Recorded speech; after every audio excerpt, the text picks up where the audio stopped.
A more pertinent question to ask about the word woke might be, why in such a short time has it gone from a rallying cry to a pejorative? If the word only made you think of rational, deserved causes like teaching a less whitewashed version of American history, AOC would still want to own it. But it's a joke because it makes you think of people who wake up offended and take orders from Twitter, and their oversensitivity has grown tiresome. Bill Maher delivered a searing critique of the Democratic Party, sharply criticizing its failure to rein in the woke faction that has troubled it over the past decade. He argued that, given this radical wing's significant influence on last year's election loss, the DNC should have already created some distance from it. Instead, Maher contended, the party continues to pander to the far-left fringe, pushing itself further toward political irrelevance. His verbal strike was so sharp and incisive that it resonated widely across the DNC. Let's break down his points. But you never hear anyone bragging about being a liberal. There's no liberal Bob Schmohawk as a liberal who wants to enact more liberal policies. Democrats might want to think about what that means, because the implication is you're embarrassed by what liberalism has become, that the term is now irredeemably coupled with woke nonsense, which is a shame, because despite their nonsense, it's still generally a better product. But what does it say about your brand if you don't want to say what you are? Maher criticized the DNC for what he called a chronic identity crisis, arguing that Democrats often seem embarrassed by their own political legacy, constantly apologizing for the past instead of embracing it. In contrast, he noted, Republicans openly celebrate their roots, proudly identifying as conservatives and seizing every opportunity to proclaim their values. Whether one agrees with them or not, the GOP projects confidence in its principles. The DNC, by contrast, appears trapped in a cycle of self-doubt, attempting to please everyone while losing sight of its core identity. Maher's message was clear: if you don't stand for something, you'll fall for anything. In today's polarized political climate, he warned, a party mired in perpetual shame is doomed to lose repeatedly to one that wears its convictions like armor. What does it say about your brand if you don't want to say what you are? So much of liberal politics nowadays is identity politics, and yet it seems we found the one thing liberals won't identify as: liberal. Maher's point hits hard. Today's liberals seem eager to champion every marginalized group imaginable, no matter how obscure, so long as it signals moral superiority. They defend every trending ideology on social media, even when it's hollow or self-contradictory.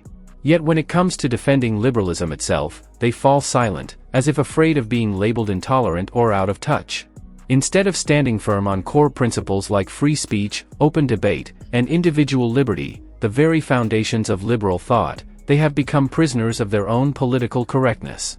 Maher's critique resonates because it rings true. Modern liberals don't debate anymore. They cancel, conform, and hide behind hashtags rather than ideas. According to him, this is why they continue losing cultural ground. James Carville knew how to win, and he blamed the Democratic losses this November 2nd on stupid wokeness, to which AOC fired back that wokeness is a term almost exclusively used by older people these days. So that should tell you all you need to know. What? This is a term folks like you brought out very recently and had been proudly displaying at every march since. Just last year, The Guardian declared woke the word of our era. I guess they didn't get the memo from the Mean Girls Club. We don't use that emoji anymore. Woke, please, we say fetch now. This is fascinating. The woke crowd is now retreating from the very term they once embraced.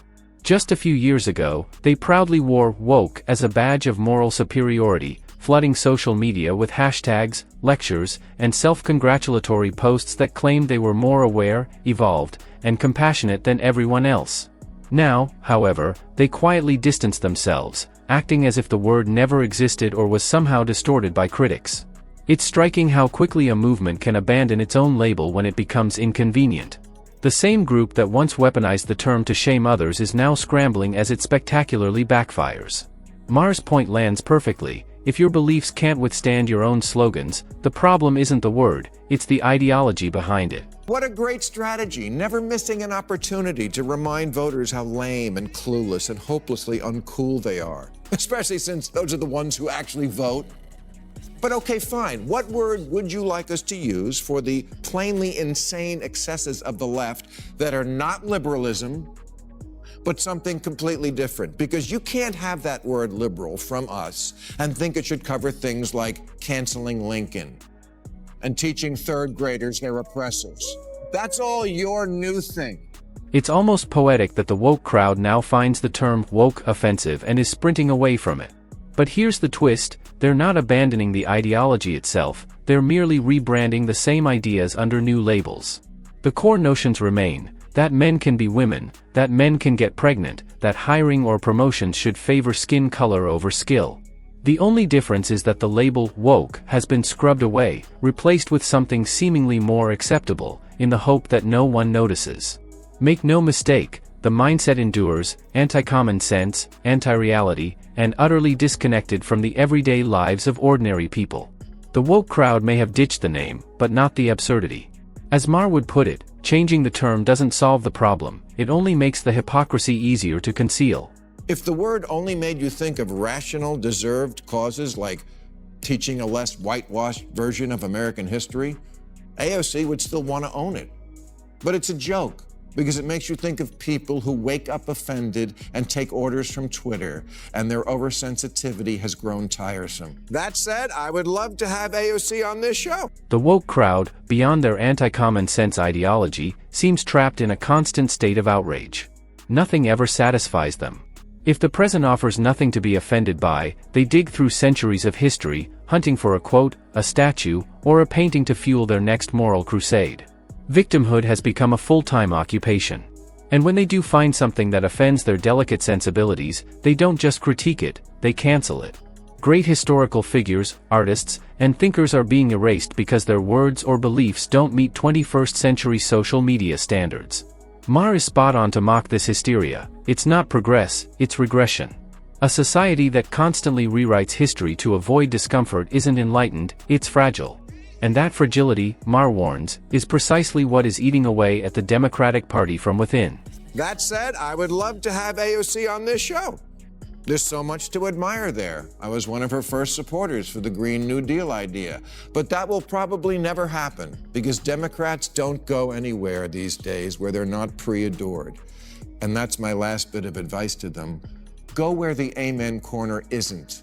Do Fox News. Be brave. Come here. Go everywhere. Winning is about expanding the electorate. I highly doubt Alexandria Ocasio-Cortez would ever agree to an interview where her views are genuinely examined or challenged. Let's be honest, she favors interviewers who lob softball questions, giving her free rein to attack Republicans and Donald Trump. Anything beyond that, and she suddenly claims to be too busy or selective about her media appearances. AOC embodies exactly what's wrong with the modern Democratic Party, a culture of political comfort zones. The DNC engages only with networks that already agree with them, creating a safe echo chamber where tough questions are never asked and accountability is never demanded. Maher's frustration with this mindset is understandable. A movement that can't defend its ideas outside its own bubble isn't confident, it's fearful. And fear, not conviction, now drives much of the Democratic conversation. Democrats who 1 year from now will be licking their wounds and asking themselves how they could have lost the midterms so badly must instead ask themselves that question now. Now. Now. Like, while there's still time to do something about it. And I completely agree. Nearly a year after their election loss, the Democrats are still struggling to gain traction in the polls. Despite all the media spin and political posturing, they haven't convinced voters that they can tackle the country's most pressing challenges. Meanwhile, Trump continues to dominate the conversation on core issues: the border, the economy, national security, and America's global standing. Say what you will about his personality, but Trump has a keen instinct for what matters most to everyday Americans. While his overall popularity may ebb and flow, his command over the issues that define national concern remains strong. People may not always like his tone, but they trust his toughness. That's something the Democrats still haven't learned to match, because slogans and safe talking points can't compete with policies that truly resonate.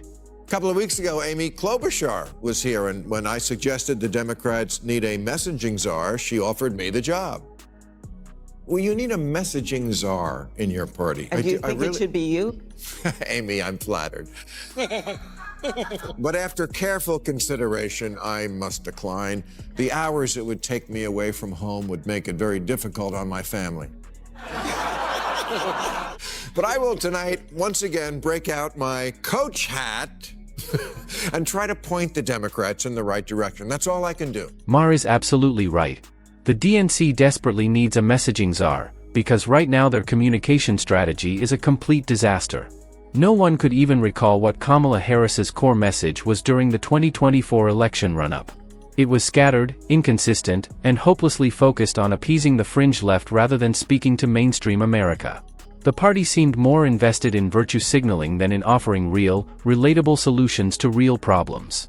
What they need now is someone who can restore clarity, coherence, and conviction to their messaging, someone who can translate complex policies into language that resonates with working families, middle America, and independent voters. Until the Democrats learn to connect with ordinary people, no amount of hashtags, slogans, or celebrity endorsements will save them. In politics, if your message doesn't land, nothing else truly matters. I know liberals think this country is full of dumb white people, but in our democracy, dumb white people make up a substantial portion of the vote. The median voter is a white person in their 50s who didn't go to college, their favorite TV show is NCIS, and their pronouns are what? I don't know what the you're talking about, and get away from me. In 2008, Republicans only won 4 Virginia counties by more than 70%. This month, in the governor's election there, they did it in 45 counties. And this is what a lot of Democrats were told was the reason for that. Glenn Youngkin's win proves white ignorance is a powerful weapon. Racism still works in Virginia. It's not the messaging, folks. This country simply still loves white supremacy. It's this very kind of messaging that has plunged the DNC into its current mess, a tone-deaf, self-righteous narrative that blames everyone but themselves. The so-called woke messaging frames every problem in America as the fault of conservatives, corporations, the media, or some vague societal injustice, never the Democratic Party's own failures. Whenever they lose an election or slip in the polls, they scramble for scapegoats instead of taking responsibility. Maher's frustration hits at the heart of the issue. The DNC has become addicted to deflection. Rather than engaging in self-reflection and course correction, they double down on the same tired rhetoric. Until Democrats own their mistakes and reconnect with reality, they will continue watching their credibility and their voter base erode. Well, I haven't worked up an official Democratic campaign slogan for 2024 yet, but I tell you what I have ruled out is vote Democrat because white people suck. It's like trying to get laid by saying, you're ugly, you want to dance? You're alienating a whole lot of people, particularly whites without a college degree, which is most of them, in a country that's still 70% white. I'd say do the math, but math is a form of white supremacy. In the end, Maher's takedown of the Democratic Party wasn't just brutal, it was necessary. He exposed the cracks everyone else pretends not to see, the obsession with woke ideology, the lack of coherent messaging, and the refusal to confront reality. The DNC keeps chasing approval from the loudest minority instead of listening to the silent majority. Until they rediscover courage, accountability, and common sense, they will continue losing ground to candidates who actually understand the nation's pulse. Maher didn't attack them for sport, he did it to show what real leadership looks like.